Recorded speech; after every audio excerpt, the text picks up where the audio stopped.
اعوذ باللہ من الشیطان الرجیم بسم اللہ الرحمن الرحیم رب اشرح لی صدری ویسر لی امری واحلل عقدۃ من لسانی یفقہوا قولی۔ 14 شوال المکرم اسلامی تاریخ۔ حضرت ام رومان رضی اللہ تعالی عنہا۔ حضرت ام رومان رضی اللہ تعالی عنہا بنت عامر کنانہ رضی اللہ عنہ حضرت ابو بکر صدیق رضی اللہ تعالی عنہ کی زوجہ اور ام المومنین عائشہ رضی اللہ تعالی عنہا کی والدہ محترمہ ہیں۔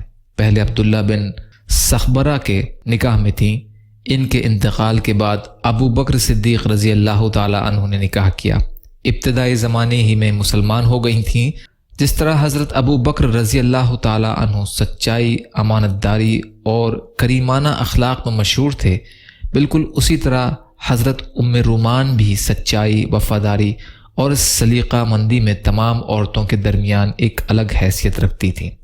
حضرت ابو بکر صدیق رضی اللہ تعالی عنہ جب ہجرت کر کے مدینہ آ گئے تو تمام اہل خانہ مکہ ہی میں تھے۔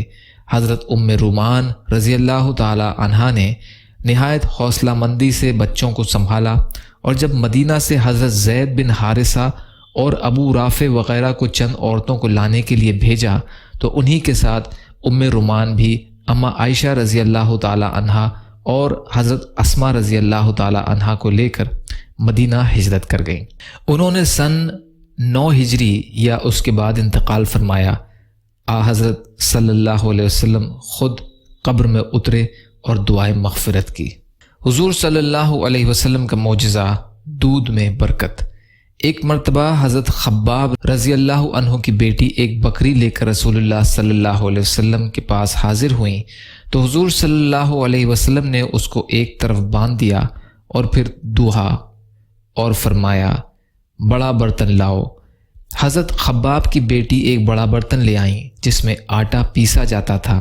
پھر حضور صلی اللہ علیہ وسلم نے دھونا شروع کیا یہاں تک کہ وہ برتن بھر گیا۔ پھر فرمایا اپنے گھر والوں کو اور پڑوسیوں کو پلا دو۔ دلائل النبوہ للبیہقی کی حدیث ہے۔ فائدہ: بکریاں عام طور پر اتنا دودھ نہیں دیتی ہیں، اس بکری سے اتنا زیادہ دودھ نکلنا کہ گھر والے اور پڑوسی بھی پی لیں، یہ آپ کا معجزہ ہی تھا۔ ایک فرض کے بارے میں جماعت سے نماز پڑھنا۔ رسول اللہ صلی اللہ علیہ وسلم نے فرمایا آدمی کا جماعت سے نماز پڑھنا اکیلے نماز پڑھنے سے 20 درجے سے بھی زیادہ فضیلت رکھتا ہے۔ مسند احمد کی روایت ہے، عبداللہ بن مسعود رضی اللہ تعالیٰ عنہ راوی ہیں۔ ایک سنت کے بارے میں 5 چیزوں سے بچنے کی دعا۔ رسول اللہ صلی اللہ علیہ وسلم 5 چیزوں سے اس طرح پناہ مانگتے تھے: اے اللہ، میں کنجوسی، بزدلی، بری زندگی، دل کی بیماری اور عذاب قبر سے تیری پناہ چاہتا ہوں۔ نسائی کی روایت ہے، عمر رضی اللہ تعالیٰ عنہ راوی ہیں۔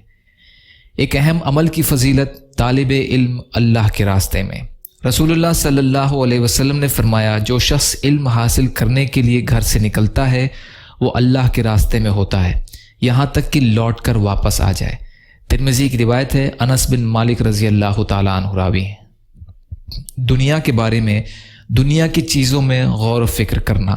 قرآن میں اللہ تعالیٰ فرماتا ہے اسی بارش کے پانی کے ذریعے اللہ تعالیٰ تمہارے لیے کھیتی، زیتون، کھجور اور انگور اور ہر قسم کے پھل اگاتا ہے۔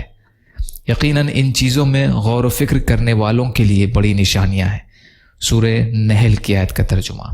آخرت کے بارے میں، جہنم کے دروازے کا فاصلہ۔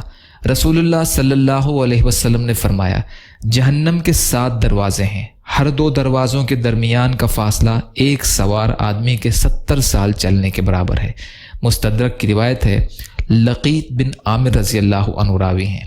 طب نبوی سے علاج، آگ سے جلے ہوئے کا علاج۔ محمد بن حاتب رضی اللہ تعالیٰ عنہ کہتے ہیں کہ گرم ہانڈی پلٹ جانے کی وجہ سے میرا ہاتھ جل گیا تھا۔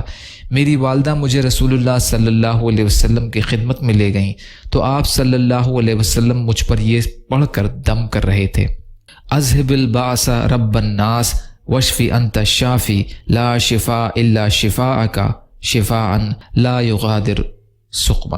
مسند احمد کی روایت ہے یہ۔ نبی صلی اللہ علیہ وسلم کی نصیحت۔ رسول اللہ صلی اللہ علیہ وسلم نے ایک آدمی سے فرمایا، اگر تم اپنے دل کی نرمی چاہتے ہو تو یتیم کے سر پر ہاتھ پھیرا کرو اور مسکین کو کھانا کھلایا کرو۔ مسند احمد کی روایت ہے، ابو ہریرہ رضی اللہ تعالیٰ عنہ راوی ہیں۔ یا اللہ ہم سب کو کہنے سننے سے زیادہ عمل کی توفیق عطا فرما۔ یا اللہ جو مظلوم ہیں، پریشان حال ہیں، بیمار ہیں، قرض میں ہیں، بے روزگار ہیں، محتاج ہیں، ان کی مدد فرما۔ یا اللہ دنیا اور آخرت کی تمام خیر عطا فرما۔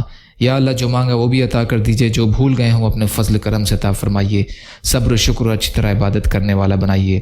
یا اللہ آپ قادر مطلق ہیں، ہر شے پر قادر ہیں، ہمارے لیے آسانیاں پیدا فرمائیے۔ یا اللہ اپنے حلال میں سے دے دیجئے، اپنے حرام سے بچائیے، اپنے غیر سے بے نیاز کر دیجئے برحمتک یا ارحم الراحمین۔ لا الہ الا اللہ محمد رسول اللہ۔ السلام علیکم۔